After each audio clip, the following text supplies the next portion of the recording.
Bonjour, bonsoir, bon après-midi les amis. Welcome on this platform.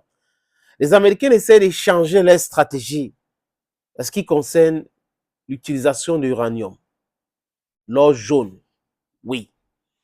Les Américains, à l'heure où je vous parle, les amis, utilisent 18 000 tonnes d'uranium chaque année, éparpillés dans les 90 réacteurs nucléaires civils, dont raison pour laquelle vous avez l'énergie en Amérique, aux États-Unis, ils peuvent vendre l'énergie, il n'y a pas de problème de délestage, il y a pas, l'énergie n'est pas tellement chère, même quand souvent la cherté et toutes ces choses-là dépendent des fluctuations dans le marché mondial. Et aujourd'hui, un litre d'uranium coûte à peu près 100 dollars dans le marché mondial depuis le 24 janvier. Voilà ça. Donc le prix est beaucoup plus élevé. Et malgré la guerre en Ukraine, les Américains continuent d'acheter l'uranium enrichi en Russie. Les Russes sont numéro 1 mondial. Les Russes vendent l'uranium enrichi au Royaume-Uni, aux Chinois, aux Pakistanais, aux Indiens. Les Russes vendent ça aux Américains et aux Français. Rosatom est numéro 1 mondial, les amis. Je répète, numéro 1 mondial. Et les Américains pensent que c'est trop, ils sont trop dépendants de cet uranium enrichi.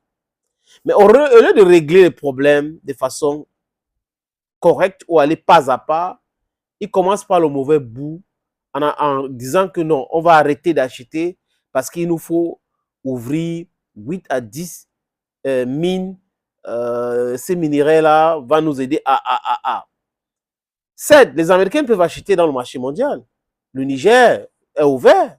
Nous sommes en Afrique. Il y a beaucoup d'autres pays qui sont en train de découvrir qu'il y a l'uranium dans leur sous-sol. Donc, les Américains peuvent venir nous acheter ça.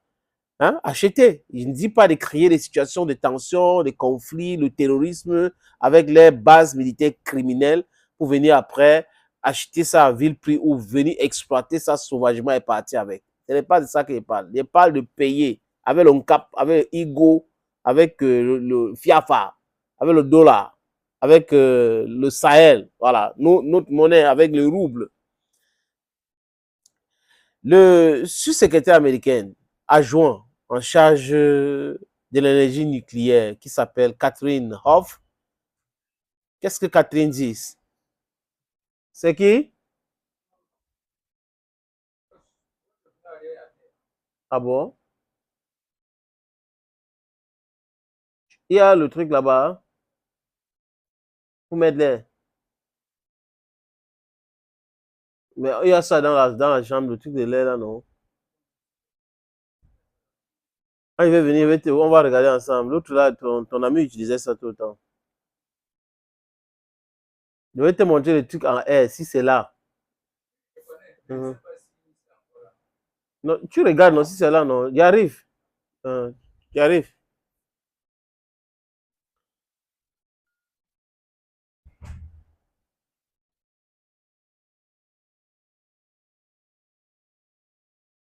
Catherine Hoff, secrétaire adjoint à l'énergie nucléaire, prend le truc du mauvais bout.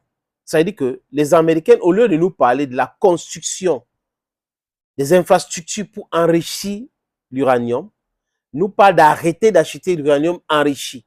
Parce qu'il y a une différence entre l'uranium qu'on a, on a allé creuser, on a mis dans les conteneurs, et non, c'est pas ça qu'on utilise. Il faut enrichir et rendre ça propre. Et quand on a même utilisé, il faut enrichir encore davantage. C'est de ça qu'il est question. Donc, les Russes sont numéro 1 au monde aujourd'hui. Ils ont cette technologie. Mais bon, comme il y a la guerre en Ukraine, chacun donne sa part d'idée et tout ça là. Vous allez voir que bientôt, si rien n'est fait, ils auront un gros problème dans ce secteur-là. Et je vous ai dit qu'ils utilisent 18 000 tonnes. J'ai dit quoi? 18 000 tonnes chaque année dans les 90 réacteurs. Et jusqu'à présent, là où je vous parle là, la production de uranium, je ne parle pas d'enrichi, uranium américain est de 10%. Donc ces 10% là, les amis, vous pensez que ça peut aider les Américains à faire quelque chose avancé dans l'énergie nucléaire? Non. Donc, les Ukrainiens devraient avoir cette information. Pendant que les Américains demandent à tout le monde de faire l'embargo contre les États-Unis d'Amérique, pendant que les Européens prétendent couper tout le pont avec les Russes, ils continuent d'acheter le gaz russe est acheté, ils continuent d'acheter l'uranium enrichi de la Russie et ils continuent de payer avec la monnaie russe le rouble. C'est ce que avait décidé Vladimir Poutine. Et les gars respectent ça jusqu'à présent.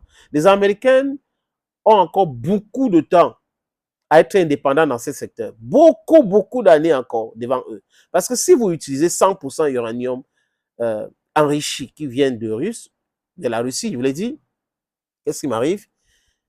100% parce que 90% c'est juste, c'est 100%.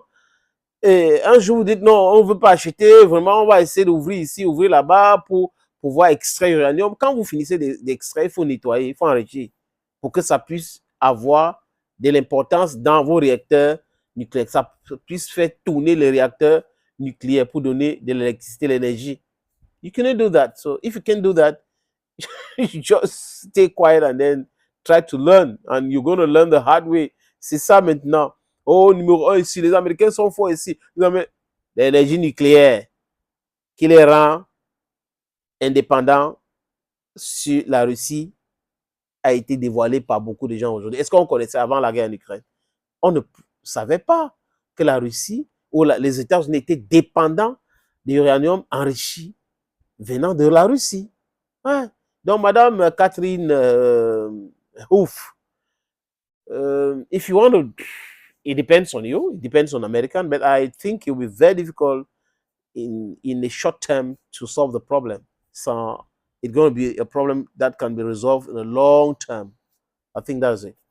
Thank you, friends. Thank you for always watching. Thank you again, and bye-bye for now.